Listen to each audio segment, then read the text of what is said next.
हेल' friends खुलुमबाय नोंथांमोनखौ फिन खेबसेबाव आंनि इउटिउब चेनेल बिएस बड' ब्लग्सआव बरायनानै लाहरबाय। लोगोफोर दिनै आङो मोनसे जायगायाव दंफैयो।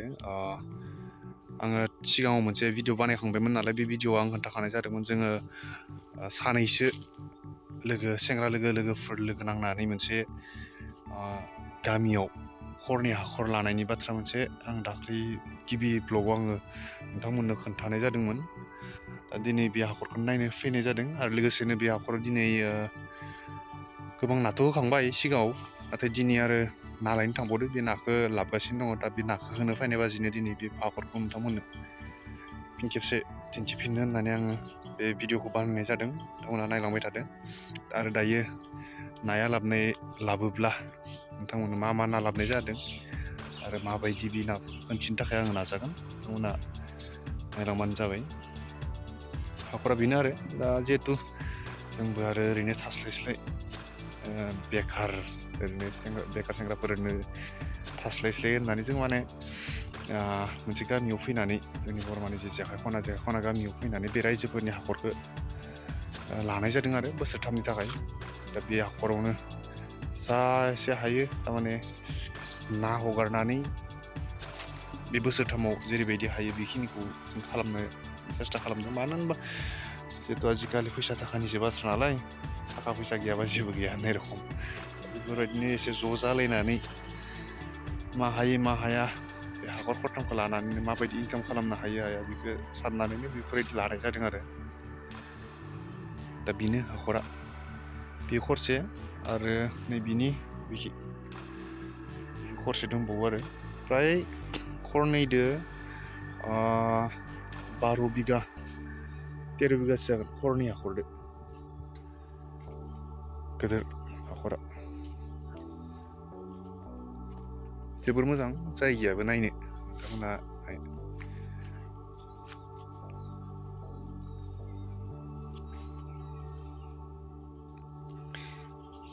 सानैसो लोगोफोरा दा ना लानानै फैगासिनो दङ। बिखि माइ खेथि आरो बे जिहेथु जोंनि बर' ओनसोल नालाय, जोंनि बर'फोराथ' आरो साबेसेया बिजनेस बानायखाय नङा होमबा। गोबांथार जोंनि खेथिजोंनो सोलियो नालाय जोंनि बर' न'खरफोरा। दा गोबाङाथ' जोंनि बर' न'खरफोरा बर' सुबुंफोरा बिजनेस मावनाय बा माबा मावनाय गैया नालाय, साख्रि बाख्रि बोरै बारा मावसोनाय गैया नालाय, दा खेथिजोंनो सोलियो। दा थिग बेबायदिनो बे गामियावबो गोबां माइ आबाद मावनाय जायो। दा आरो माइनिनो बोथोर नालाय जोंनि बिखि गोबां मानसिफ्रा जोबोद मोजां माइ मावनाय जायो आरो जोंनि बेफोरखि माइ खेथि सेथिया जोबोद मोजांबो जायो। दा बेफोर आरो दा खरसे हाखरा नैबे एखि दं नालाय, आङो बे खरसे हाखरखौबो दिन्थिगोन नोंथांमोननो। नायलांबाय थादों नोंथांमोना। दायो आरो ना फैयोब्ला नाखौबो दिन्थिनो थाखाय नाजागोन। नाखौ दिन्थिगोन नोंथांमोना माबायदि ना लाबोदों। आंबोथ' नुवाखै आरो सोंहरनायबो जायाखै मा ना लाबोबाय थादों होनदों। गारियाव दङ नालाय आरो दैयाव थाबाय थानाया एसे उसुबिदा जायो। बेनिखायनो बारा ओरै फन हरनानै खबर लाहरनाय जायाखै आरो। दा जियानो जादों जि ना लाबो दायो नोंथांमोननो खोन्थिसिगोन आरो। नै दा बे खरसेया फुख्रिया जोबोर गिदिर मोजां आरो जायगाखौबो मोजां नुयो, समायना जायगायाबो। बिफां लाइफांनि गेजेराव दङ आरो रायजोनि हाखर। बेयो मानसि सावग्रा। बे हाखर मोननैनि गेजेराव बे मोनसे मथावरि रखम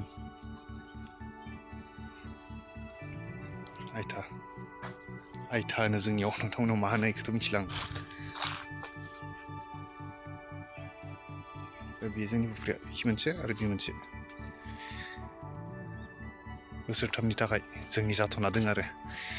बे फुख्रियाव बिराद माने दाथ' बिराद साफा, खिन्थु गेजेर ससेयाव बिराद मेटखा जादोंमोन आरो बे मेटखाखौ माने जों गासैबो लोगो नांनानै हाबनानै माने बोखांजोबनाय जादों आरो बिनि मेटखाफोरखौ। साफा जाबाय आरो बेनिफ्राय आरो थाखा फैसानिबो एसे अभाब नालाय जोंनिया, आदार सादारखौबो ओरै होबाय थानोबो हायाखै। जि टाइमाव जि आदार मोनदों बेखौनो होनाय जादों। खिराइ जि बेसर जेब्ला जों फेरेदो मिलाव, बे बेसर फेरेदनायनि जि मा होनो बेखौ साबा थायो, बे साबा खिराइ जि होनो जों जायगायाव, बे खिराइखौनो होबाय थानाय जादों आरो बे फुख्रियाव। आरो दै साफानि थाखाय मुलि होनाय जादों दै साफा जानायनि थाखाय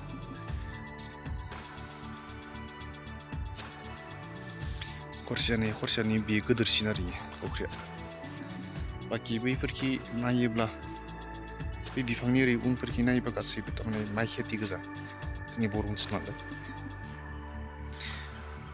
बिराद मोजां खेथि जायो जोंनि खेथिफोरालाय बुंनो नाङा आरो माइ खेथिफोरा बिराद मोजां आरो बेखि नुनाया बे जाबाय स्कुल मा होनो LP स्कुल आरो जायखौनो गुदि फरायसालि ओरै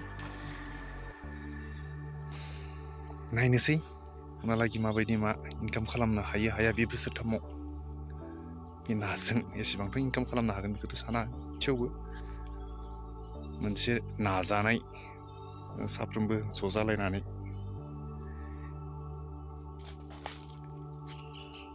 नाजायोब्ला जाफुङैनि बाथ्रा गैया होननानै होनो नङा होमबा दा बेखौनो जोंबो साननानै नाजादों आरो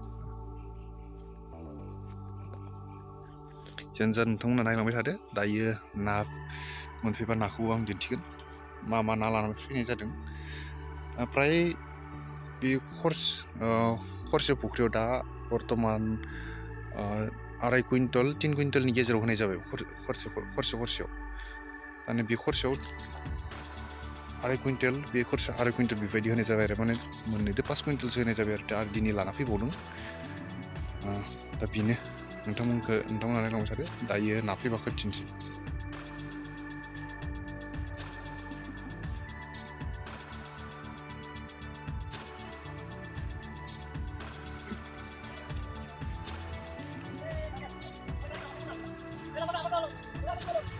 बेसेबां गोबाव मानोसो गोबाव मायाव जाम जाखोलै दे रोंनो रोङाखै बुद गोबाव जाथ'आ ना लाबबाय मा ना लाबनाय जादों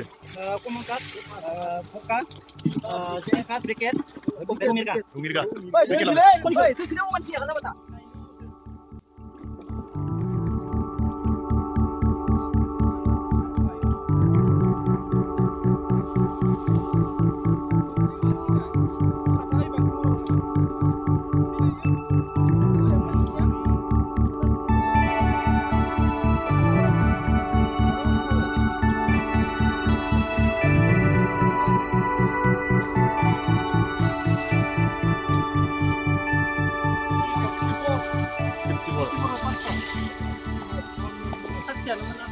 मा जायगा नोंसोर लायनो थांनाया मा जायगा ना लायनो थांनाया नलबारिनि मा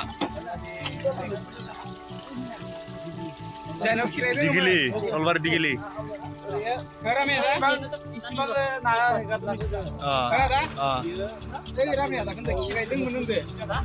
नाया मा ना भका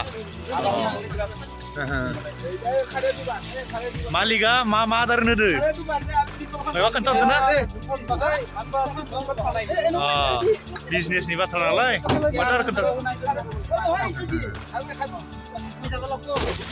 गोबोरखि होदो माने गैलालै नाया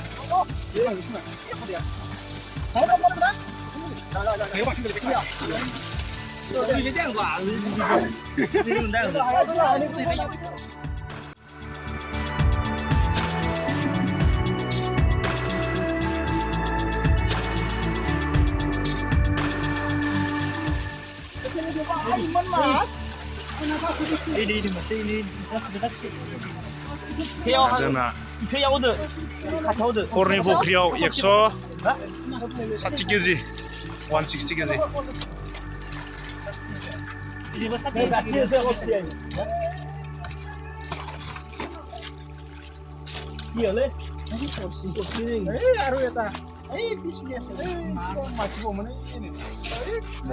नाखौ बेसे होनदोंमोन 154 154 केजि 1.5 कुइन्टल नङा होमबा 1.5 कुइन्टल खाथियावनोमोन माइनास खालामना हरदो दा बे मोननै फुख्रिदो नोंसोर दा बे लानाय मोननै फुख्रियाव ओरैनो टटेल बेसेसो जाखो मोननैदो ना होनाया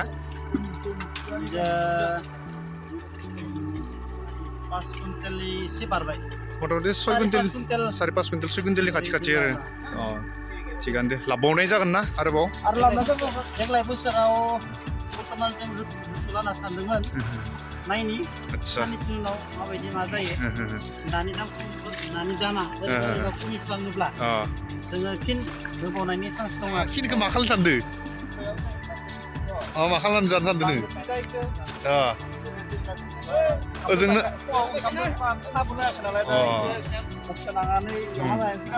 बरिया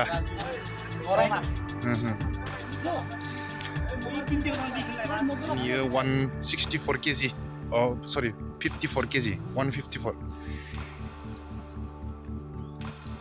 दिनै हेगारबावनाय जाबाय आरो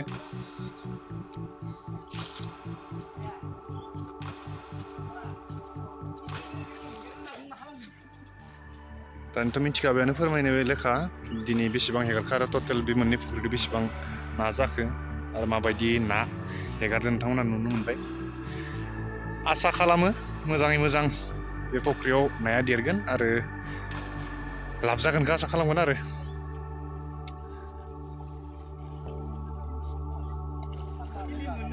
बेखिनियानो जोंनि सेंग्राफोरा ज' जालायनानै जों जि फुख्रि लानाय सेंग्राफोरा बेखिनियानो